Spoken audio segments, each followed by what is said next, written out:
Mu gice c'icumi reka tuvuge gatoya kuvyerekeye ubutare. Igihugu c'u Burundi kiri mu bihugu vya mbere kw'isi bifise ubutare bwinshi, ubutare butandukanye, ubutare bwotuma igihugu c'u Burundi gitera imbere mu kanya gatoya.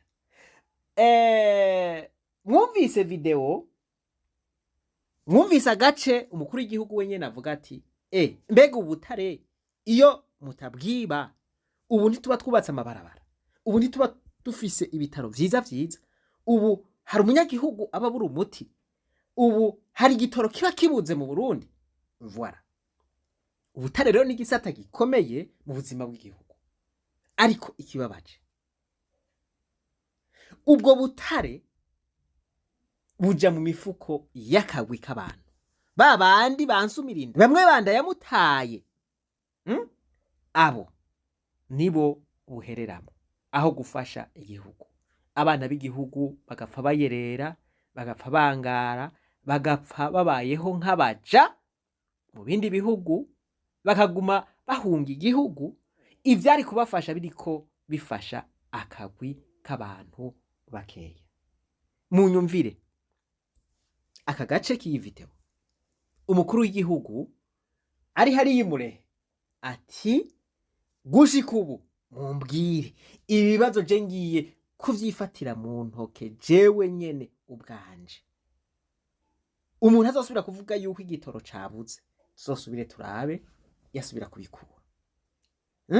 Ati igihugu giye kuronka amamiliyoni n'amamiliyoni, tuzopfa turya wamaye inka. Ivyo ntiyabivuze mwumva. Ibisi ni Rwanda bigaruka ko birebire nama nabumvishije, ahavuga ati mwiguriye amave witi gusa ubu musigaye muri aba miliyardere. Voilà, abana b'igihugu nabo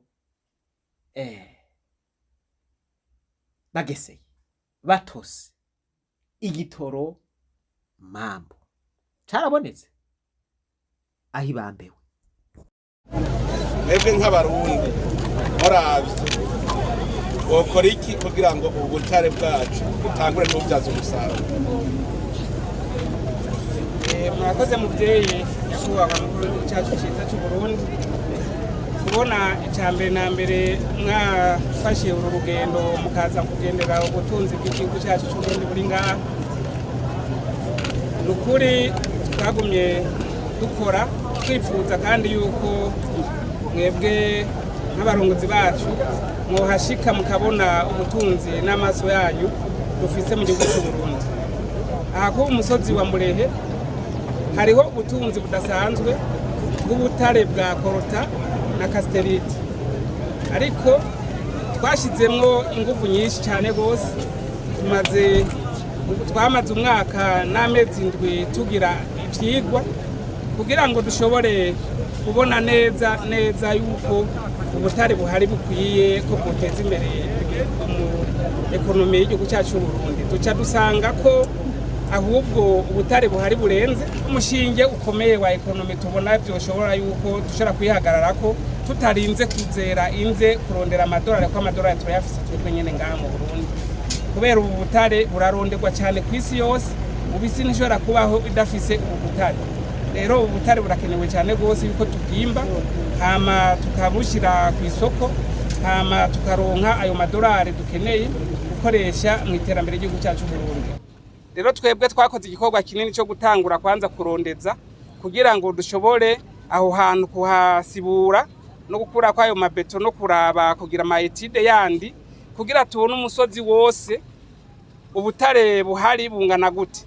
Ubu butunzi tumaze kwiga kubona ubu butare tumaze kugera ku miliyoni 12 itoni miliyoni 12 itoni miliyoni 12 nibiro amajana 7. Muri ko murabaza ku isoko mpuzamakungu itoni kugwa ngaha? Ubu itoni ya casterite njambaza mu partenaire wanje niwe Saba Silvestre ni wajejwe ivyo gushora, niwe yoca sigura itoni kugwa ngaha. Estimative y'ibiro ikitoni kugwa ngaha ku isoko. Tufate nk'itoni nka 200. Itoni 200 zirashi container imwe. Irashikana ibihumbi 350 by'amadolari. Toni 20. Itoni 20. Uca wumva rero umaze gushika ku matoni amamiliyoni 10 12 muraca yumva amahera ari n'amamiliyaridi menshi cyane rwose y'amadolari nk'amamiliyaridi 50 y'amadolari arenga. amamiliyaridi 50 y'amadolari ni imyaka yo kubaho Uburundi umuhero wese uzorinda ushika turya. Voilà, turi burye muravyumva amamiliyaridi n'amamiliyaridi. None vyaciye bigenda gute? Hadaciye na kabiri. Voilà, hadaciye na kabiri. Leta yaciye itanga isoko ivuga yuko abazokwimba ubwo butare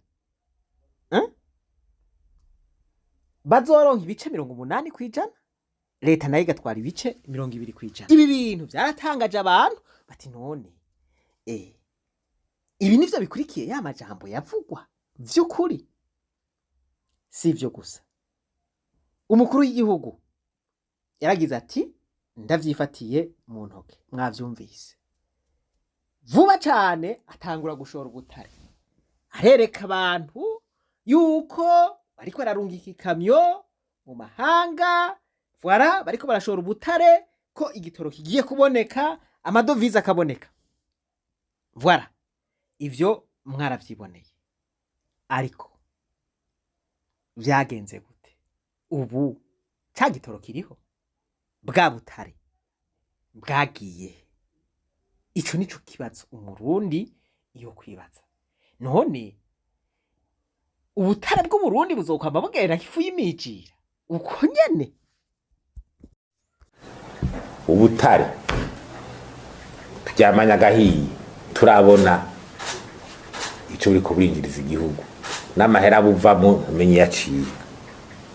Voilà, umukuru w'igihugu rero ati ibintu by'ubutare turabihinduye vyose, amakontra yose yari yarakozwe turayahinduye. Voilà, igisata c'ubutare je ngoma ndacifatire mu ntoke giteza imbere igihugu c'Uburundi. Bahora bidoga ko ivyabere igihugu byabaye umugabane w'indongozi z'igihugu ntibahumure, kuko ubu tuzokwisunga ikivuko iterambere rikomoka ku bene igihugu rikongera bikabagarukako.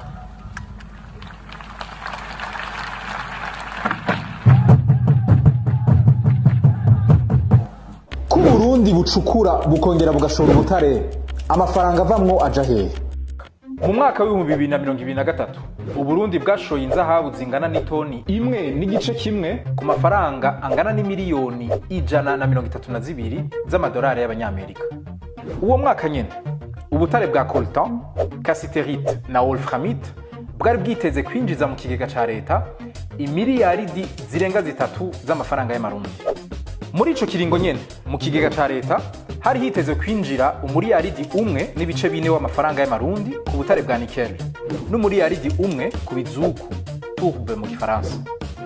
Ariko rero iyo noti ntibakange kuko nta n'ugwa Kongo gwinjiye umugani w'abari hano.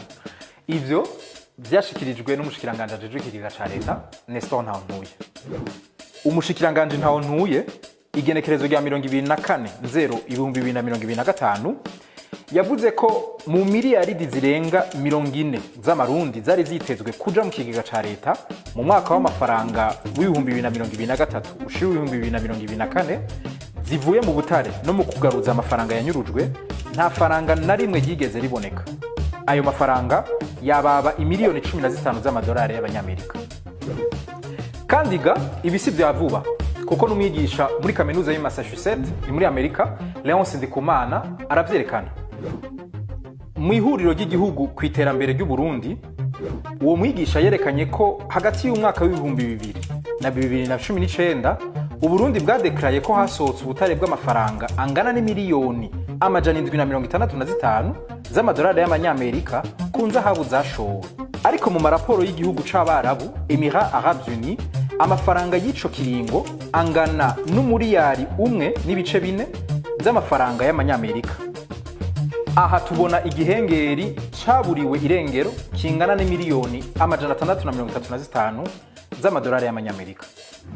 Ivyo bitihwe mwavyumvise? Voilà, ayo mahera yagiye abayatwaye yarabavuze. Mayondora cyaraba hasi. Mayondora mwayashitse he? Amustere bwagiye. Amustere uri ngahe kanakuzi nakubona. Abo nabo yavuze neza, ariko hariho abandi atiriwe aravugira ngaha. Nagize ngo ndaje ngo je kubiba ubutare nubwo iwanyu. Mwabugize gwanyu bigenze gute? Ko mwese ufite amajipe V8?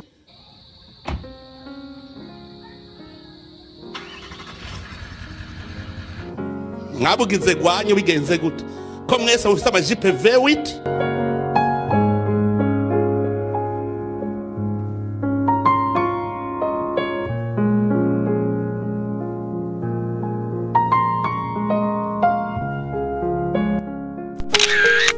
Bo reka ngeze ngaha, ariko murabona yuko igisata kijanye n'ivy'ubutare umukuru w'igihugu camunaniye gutunganya.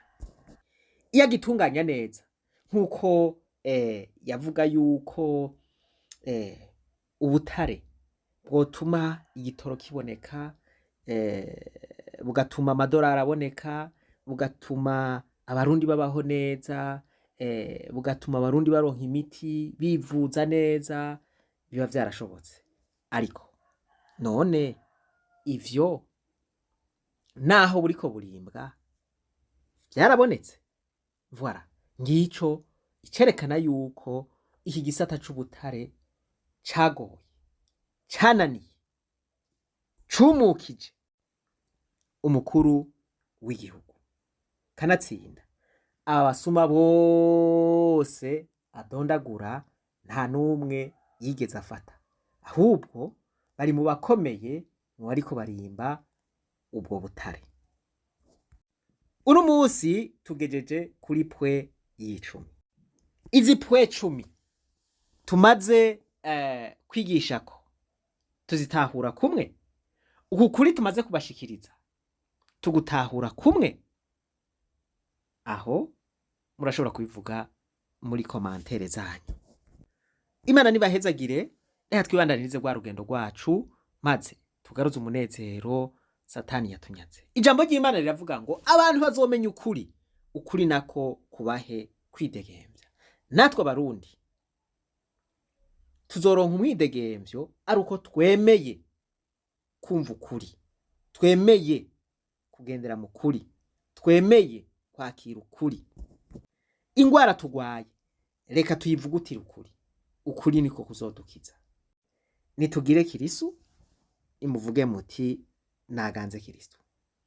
Rero turasubira muri pwe ikurikira y'11. Nibaza yuko tuza gusha turangiza za pwe 20. Niyo twarangiza izi pwe 20 tukaba tuvyumva kumwe, mana yanje, ndizera yuko umuco uzoba utamanzuye. Ndizera yuko igihugu c'u Burundi ishobora gukira. Haracari igisigaye. Imana ni nyuma ya zero. Abantu bavuga ngo vyarangiye, irakora kandi bigakura.